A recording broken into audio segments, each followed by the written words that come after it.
Hello, everybody. I'm Jesse Waters, along with Lisa Boothe, Juan Williams, Dana Perino, and Greg Gutfeld. It's 5 o'clock in New York City, and this is The Five.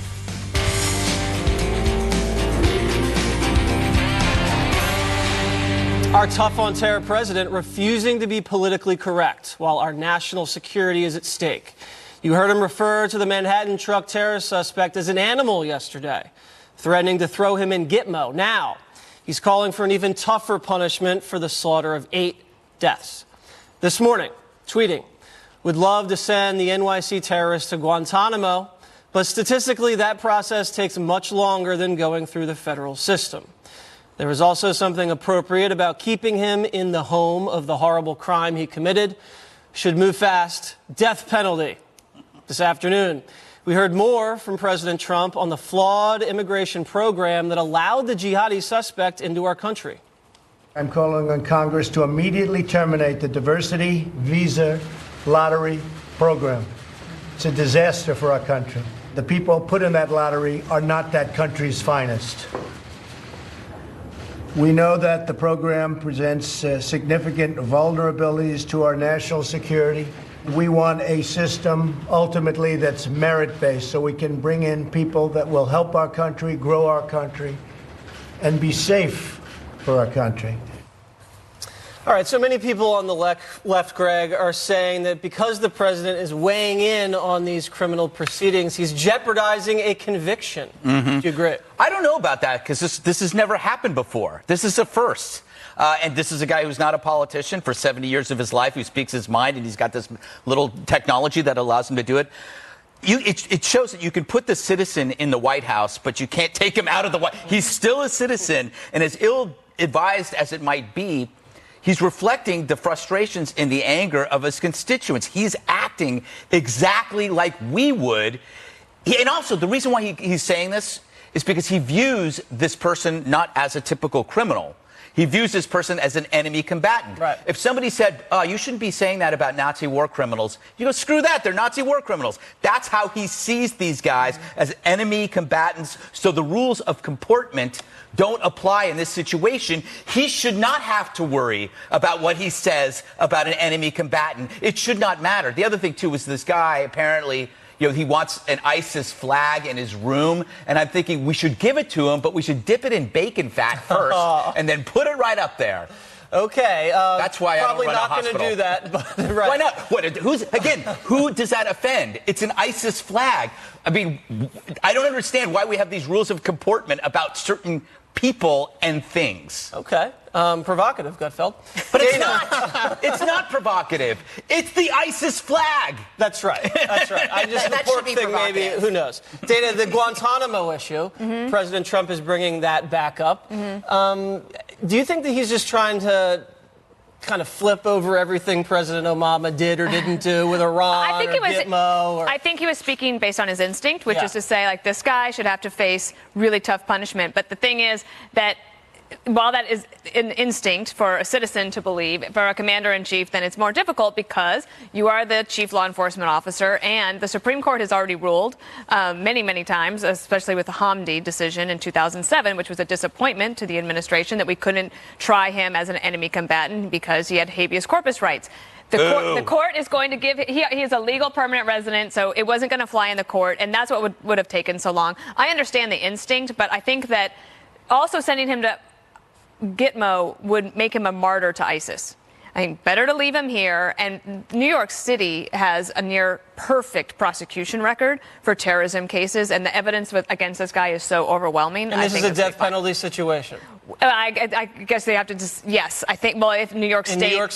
In New York State, I think, do you have the death penalty? I don't think so. No, that's what I'm not saying, in New York State. I mean, but again, I think that the president saying he should get the death penalty, that is reflecting what a lot of American citizens would feel about him. But just legally, I don't necessarily think that that will fly because of how they try him. But I think it is better for him to be tried in America. And also, he's going to be tried in America. So talking about Gitmo is useless on this particular case. I would, if he captures enemy combatants on the battlefield, take them to Gitmo. I see no problem with that. I think it's a perfectly reasonable place to put terrorists. Juan, do you have a problem with any way that President Trump comported himself after the attack? Well, I really have trouble with the idea that he said that our justice system is a laughingstock, a joke to the world, and I think our justice system is the envy of the world. And I mean, so, you know, I was listening to Greg, and I think just like Dana said, you know, Greg's right. You know, it's just like one of us is in the White House, and somebody says, oh, you know, there's a threat to the herd, and we say, go get him, to the shepherd, go get him. We don't like that mean old wolf.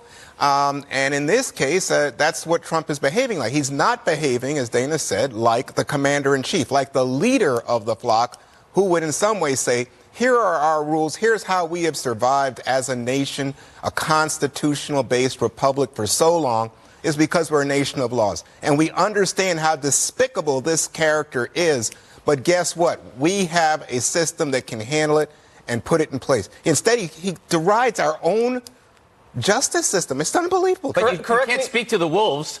They're not listening. You have to kill the wolves. No, but you're speaking to us as the American people. We care about what explaining to them rules that wouldn't apply to wolves. Even to President Trump's point, though, I think giving him the death penalty makes him a martyr. This is what he wants. He wanted to die. He wanted to die by suicide by cop, which is why he had those 2 bogus guns. He was hoping to die. He wants to be a martyr. I'm actually with Senator Lindsey Graham on this, who's a military lawyer for 33 years that thinks we should try him as an enemy combatant and send him to someplace like Gitmo. I guarantee if you polled the detainees at Gitmo, they would rather die than be there. So I think we actually give this guy what he wants if he gets the death penalty. And I think there's an argument to be made that we are at war with ISIS. This guy is a terrorist. He took up arms with ISIS against the United States, and he's an enemy combatant and should be treated as such. Put him in Rikers Island. I don't think. But he's a legal permanent resident. There's a reason that we didn't bring all of those Gitmo people. Remember, President Obama wanted to bring all the Gitmo detainees to New York City for trial. And America said absolutely not, because as soon as they get here, they get habeas corpus rights. And they were not legal permanent residents, and they didn't deserve it. Well, we've also seen people like Senator Cruz, which I fully support, in stripping the rights of U.S. citizenship from individuals that choose to join ISIS. So I think that is something, particularly in the wake of this, that Congress absolutely needs to revisit, and something that we need to do as a country. These guys are not, as soon as you join ISIS, you are no longer an American, you are no longer a permanent resident of the United States, and you deserve to rot in hell. The question then, Lisa, is how do you prove it? Because you think back, there was an interesting piece in the Wall Street Journal, the editorial this morning, defending the diversity program that President Trump is so critical of, that diversity visa program. And in the piece, the Journal editorial writers talked about how the Tsarnaev brothers, the ones who did the Boston bombing, the younger brother, they were really transitioned into ISIS followers as children. So they were here, and then they radicalized while in the U.S. Or Omar Mateen, the Orlando club bomber. He was an American-born citizen. Syed Farouk, the San Bernardino guy, U.S.-born. His wife was the immigrant. So the question is, you know, how do you revoke someone from being an American citizen? They all pledge their allegiance to ISIS, and I think when you do that, with the legislation, my understanding of the legislation that Senator Cruz put forward, I think it's if you go and physically join ISIS. Oh, well, that's one thing. But I also think that it should also apply to people here in the United States. If you pledge an allegiance to ISIS, if you take up arms against the United States in the name of ISIS, as evidenced by what this guy shouted when he got out of the car, we know by the note that he left, he is a member of ISIS. That is what drove him to do that. That and his radical extremist ideology, then you should no longer be considered a United States citizen. Well, I guarantee most Americans agree with me on this. And I don't believe the president was saying the entire U.S. justice system is a laughingstock. I think he was referring to the lack of speed with which criminals can get prosecuted because they can drag everything out on appeal. Now, let's listen to what Sessions said, the Attorney General, about this. Go. Terrorists should know this. This administration will use all lawful tools at our disposal, including prosecution in Article 3 courts or at Guantanamo Bay. If anyone has any doubt about it, they can ask the more than 500 criminals whom the Department of Justice has convicted of terrorism-related offenses since 9/11. And they can ask the dozens of enemy combatants at Guantanamo. So, Gutfeld, what would you do with this guy? Well, first of all, just about the diversity visa, one is correct, is that is not going to stop the people that are already here. But diversity without merit is Russian roulette. So we have to change it for the future. It may not have worked now in the past. What I would do is, the piece of information here, he's married with 3 kids. Mm-hmm. So here's a fiend with a family. And I said this before yesterday, and Terry Shepard has brought this up, and people are He's not really a lone wolf if you've got family. So if the family's, if you say your family is going to suffer, we're sending your family back. If you do this, that directly affects the community in which these suspects, the people that you have suspicion on, live. And it forces family members to say, well, what he is doing is directly affecting our lives. So if people know, maybe if a person knows that their family is at risk, then they might not do it, or maybe the family might act on it. So here's the thing, though. In fact, for what I read was that the wife was taken away today from their Paterson, New Jersey home with the kids, with the luggage and everything. We don't know what happened, but she was interviewed first by the FBI. And apparently, according to the reports, said that she knew nothing of this. They never do. Well, I don't know, but I'm just saying what the report was. So now I'm listening to you and I'm thinking to myself, you know, in our tradition, we don't say that the sins of the father should be visited on the child.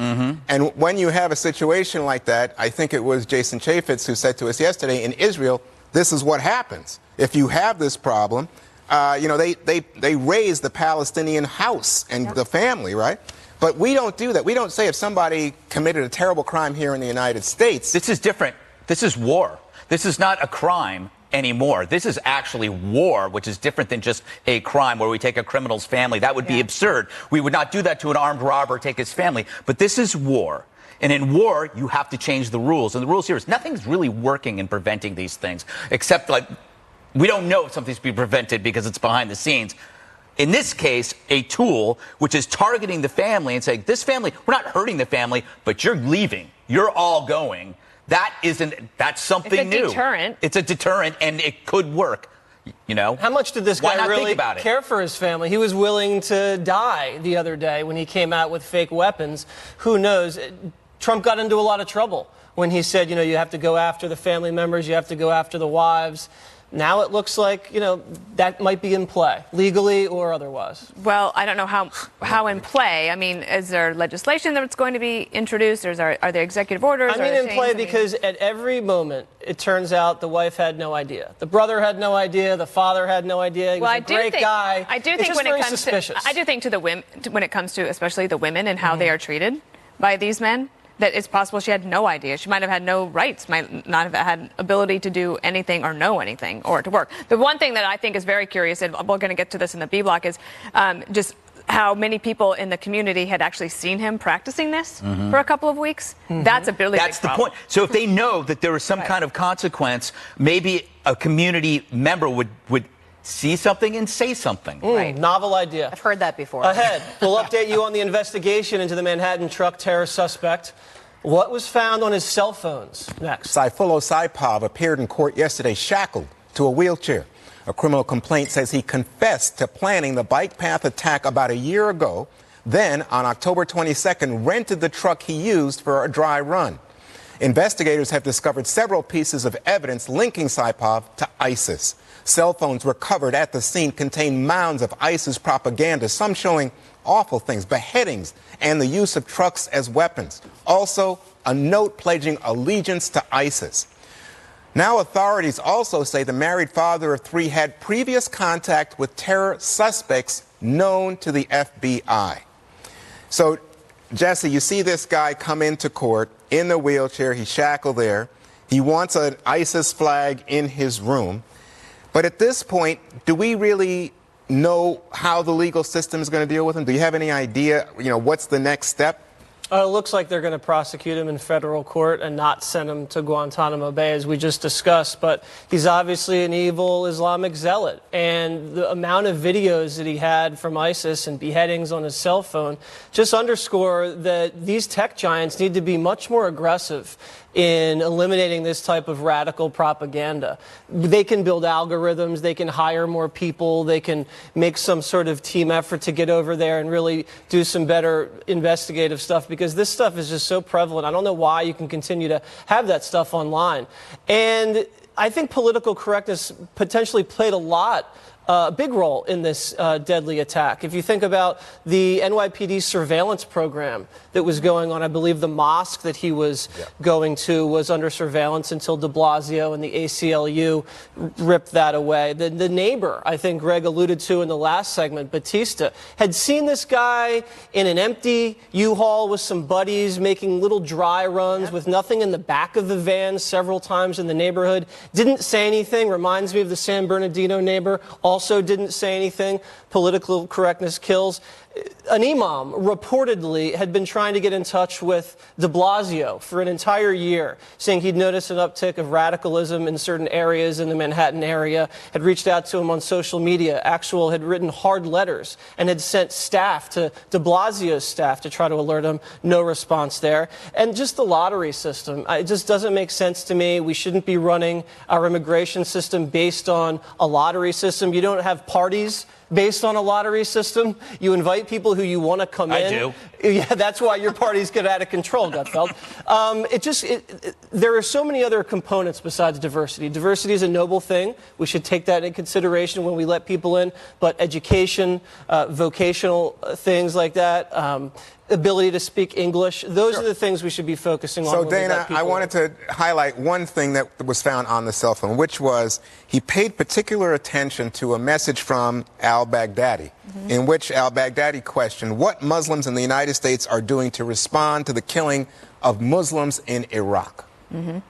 Well, al-Baghdadi is this guy that repeatedly, it sounds like we got him, and then he just pops back up again. And if you look at some of the recent terrorist attacks, like the one in Nice, I believe, also inspired by videos from this guy. So there's a couple of things that need to happen. Obviously, it's difficult to take all these videos down. It's hard. Okay, so they exist. But could we have counter videos, right? Like, I'm looking for the imam who's going to come out and is going to be really charismatic and is going to tell all of these young men that this is a ticket straight to hell if they do that. The problem with the guys that don't say anything is that they make it even worse for their community. And if one of the complaints is that there's not an ability to assimilate, well, if you get further and further isolated in your community, that is going to continue to happen. It's not Americans' fault. It's not the citizens' fault. It's the fact that he wants to be like that. And so I think if we could find an imam that is willing to come out and be different and to really promote them, that might make a difference. Well, and that's a great point, and I think it really cuts to the heart of what we should all be paying attention to.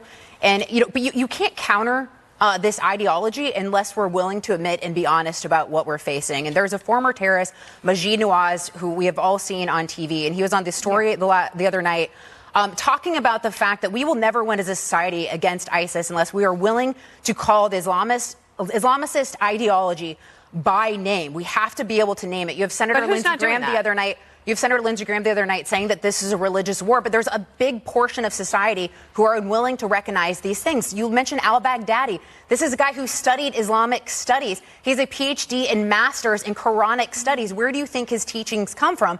And clearly, this is the radical version and viewpoint that he derives from the Quran. But we need to be honest about what we're facing, because the reality is we're going to face Al-Qaeda, Taliban, or whatever iterations of terrorists that we're going to face throughout my lifetime. But they all share that radical agenda and ideology, and we have to be willing to focus on it to be able to counter that propaganda and just be honest about the threat that we're facing. Greg?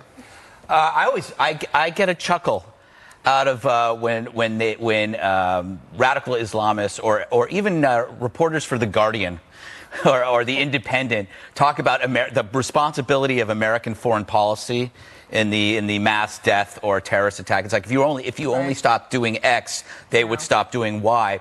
They've been doing Y for a long, long time. It fails to explain that the largest number of victims of radical Muslims are actually Muslims. So they're not killing neocon writers at commentary. They're going after Muslims. So if we didn't exist, if America didn't exist, this would still exist, because the wrath of Islamism exists. It's a desire for supremacy, no matter what. It's either obedience or death. So the fact is, we have to treat this like even if we domed America right now, we already have it here.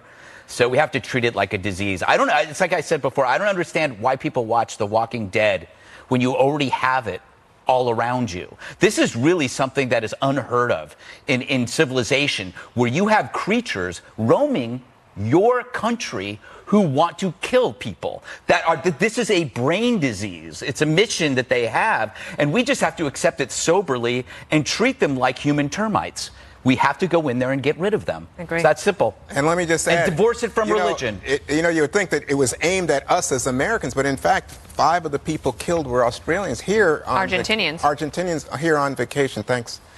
Ahead, Democrats in Virginia have pulled that ad that depicts Republicans as killers in the wake of this week's terror attack.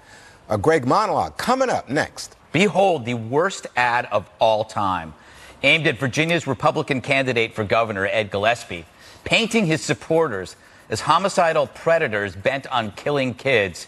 It's called American Nightmare.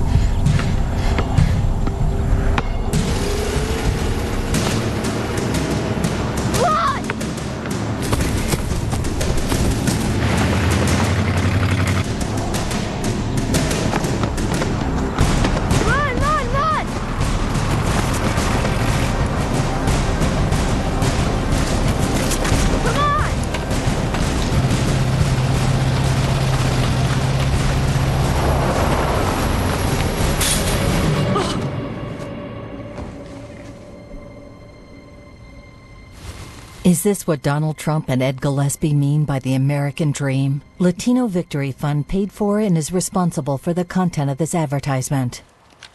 Well, that's despicable. But that's not even the worst part. When the Latino Victory Fund saw that their ad might cost the Dems the election, they pulled the ad, citing recent events. Those were their words. So they used the terror attack as an escape hatch for their heinous smear. It's classy. Fact is, they pulled the ad not out of sensitivity, but because they looked idiotic for choosing the wrong villain in their advertisement, i.e. half of America. They must have been bummed that it wasn't a deplorable in a truck mowing down innocents in New York, but a jihadist. The commercial turned out to be a child's dream at the end, but it was really a left-winger's fantasy, which viewed Republicans as evil racists. But the left has pushed this narrative for decades. It's not that you're wrong, but that you're evil, which allows them to destroy you. It's the inevitable conclusion of identity politics. You divide, then you ruin. It's grotesque, but it's what they do best. So keep at it, Dems. I think you just elected Gillespie, and perhaps Trump in 2020, then Pence, then Nikki, then Rubio, then Ivanka, then Donald Jr., then Eric. In 2052, it'll be my turn. Yay, Greg. Yeah. All right, Dana, this could be the first political ad that's elected its opponent. That's interesting because Jesse said in the commercial break, imagine if a third-party group sank your chances of winning. So if you're like Ralph Northam, even though they embraced the ad from the Northam side, and they disavowed it later.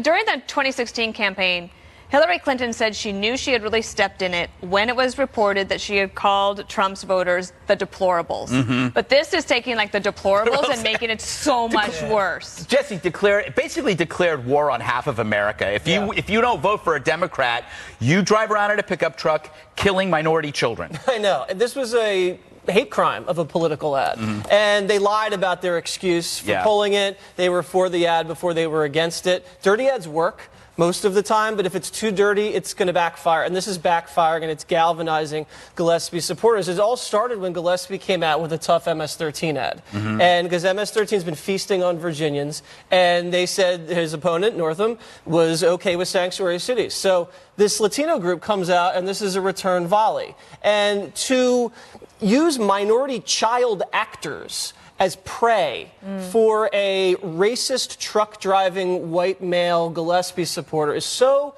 unprofessional, so inappropriate. And to have the aerial shot like it's a crime scene in progress, and you notice the decal of the "Don't Tread on Me" Tea Party thing and the Confederate flag, and then to sting out with the racist torch-holding, Confederate supporters. The whole thing is just sickening. What I think's happening is, could you imagine if Romney in 2012 came out with an ad of black gang member bicycle riding men menacing little white children in the neighborhood with some rap music underneath and then maybe a Reverend Wright soundbite and then stinging out with Romney for president. That ad would be so denounced by every American in this country. This is the exact same thing, but reverse. And it's sad because, big picture, Democrats would rather fight Trump than fight MS-13 or fight ISIS. They show more bloodlust for impeaching the president than they do for cleaning up their own streets of gang members or trying to do whatever they can to eradicate ISIS. Okay, go ahead. Was going to say, I've worked on races where you've seen an opponent just run a smear ad like this, and it actually backfires. I mean, they tried in 2014 to basically pin something on the candidate I was working for that he had nothing to do with. And it was so despicable that even the mainstream media, both nationally and locally, had turned against our opponent. And that was really the change in tide of polling for our candidate as well, because voters realized that that candidate went way too far. And so I agree with you, Jesse, where I actually think this will hurt Ralph Northam. And apparently this was in response to the fact that he is not connecting with Hispanics to the degree. I think he's even doing worse than Hillary Clinton was. So he's having some real problems connecting to minority voters. And so this was a clear and desperate way to try to generate that support. Juan, can I just, the ad's bad enough, but isn't it kind of gross that they used a terror attack to sneak away from it? I mean, they saw when that terror attack happened, they go, this is it. This is how we get out of this. Yeah. That's what grossed me out. No, I think, look, this is hardball. And so you do what you have to do to get out, if your perspective is right. And for what we've heard from Ed Gillespie is that his fundraising tripled behind the ad because all of his supporters came out. But here's the thing that concerns me. And Ed Gillespie is someone I've known for a very long time. He helped my son when my son was running as a Republican in the District of Columbia. They raised an amazing amount of money. So I know Ed and feel good about him. But let me just say that when I go home on the weekends, I'm in that Virginia area, so I see the ads from this campaign. And Ed has run ads that suggest that MS-13 is all over Virginia, and it's like, whoa, wait a second. We have problems with gangs, but it's not so pervasive. But guess what? It plays into this idea that immigration is somehow associated with the horrors of this gang. He runs an ad that says kill, rape, control, which is the MS-13 motto. He talks about our families, our heritage being threatened, and that talk about identity politics. Boy, it sure sounds like he's not talking to people who look like me, Greg. But the only time let me finish. And what happens is then you get the Latino Victory Fund, which is this guy, Cristobal J. Alex, who's the head of it, saying basically that the ad held up a mirror to Republicans and they don't like what they see, which reminds me of what I saw earlier this week from the chief of staff when he was on Fox, and he says, oh, I don't know about the Civil War.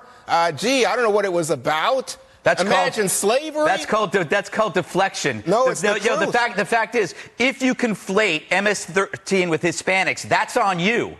That's not on the person making the ad. He's saying gangs. He's not saying Hispanics. That's the intent of the ad. No, you're seeing it. Oh, you are actually mind reading, Juan. I'm not. And you don't know what's in people's minds. I'm just. Sometimes I don't know if you know what's in your mind. That's a good point. We gotta go. But I must say that if you watch the ad, that's what it was about. All right. Did Hillary Clinton rig the election against poor Bernie Sanders?